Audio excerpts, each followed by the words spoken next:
5 సంవత్సరాల ముందు ఒక సింపుల్ నార్మల్ హోమ్ మేకర్ని. ఇక్కడ చాలా మంది లేడీస్ ఉన్నారు, కానీ ఏంటి అని అంటే ఇంత పెద్ద బిజినెస్ మేము చేయగలుగుతామా లేదా అని చెప్పేసి చాలా మందికి డౌట్ ఉంటుంది. కానీ నేను కూడా మీలాంటి పర్సన్ని. కానీ స్టార్టింగ్లో ఏంటి అని అంటే ఇంత పెద్ద ఆపర్చునిటీ అని అయితే నాకైతే తెలీదు. జస్ట్ ఒక 4,000 రూపాయలు వస్తే చాలు, ఆ కన్సిస్టెన్సీ అనేది ఏదైతే ఉందో 500 ఫ్రీ ప్రొడక్ట్స్ వస్తే చాలు అని చెప్పి స్టార్ట్ చేసిన పర్సన్ని.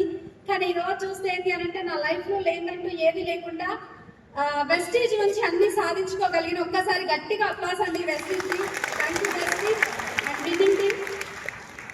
నిజంగా బిజినెస్ అనేది చాలా సింపుల్ బిజినెస్ అండి. చాలా మందికి అర్థం కాదు.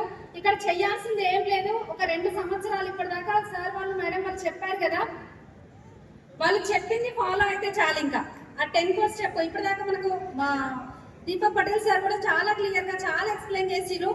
కానీ ఒక 5 రూపాయలు ఒక బనానా కొనియడానికి వాళ్ళ పాపకి డబ్బు లేని పరిస్థితి నుంచి ఒక 50 లక్షల అప్పు తీర్చుకునే వెస్టీజ్లోకి వచ్చి 50 లక్షల అప్పుని తీర్చుకుని మన ముందు నిల్చున్నారు. మంచి కార్ తీసుకొని, బెంచ్ కార్ తీసుకొని లక్షల్లో ఇన్కమ్ తీసుకుంటూ. మరి అంత సింపుల్ పర్సన్ కూడా సక్సెస్ అయినారు అని అంటే మరి మనం కూడా అవ్వచ్చా లేదా అండి? Yes or no? హాస్టల్లో ఉండి అన్ని ప్రాబ్లమ్స్ ఫేస్ చేసిరు కదా.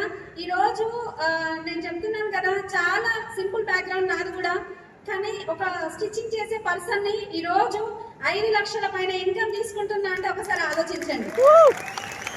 ఒక వండర్ఫుల్ కారు, నాకు నచ్చిన కారు అంటే ఇంట్లో ఉండి పిల్లలు చూసుకునే పర్సన్, బ్లౌజులు కుట్టే పర్సన్ ఈరోజు కార్ డ్రైవింగ్ చేస్తుందనంటే ఒకసారి ఆలోచించండి.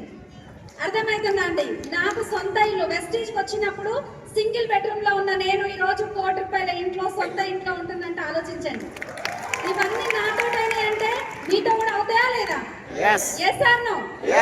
ఇంతకు ముందు నా బాబుని హాస్టల్లో వేసిన సార్ చెప్తుంటే నాకు చాలా బాధ అనిపించింది.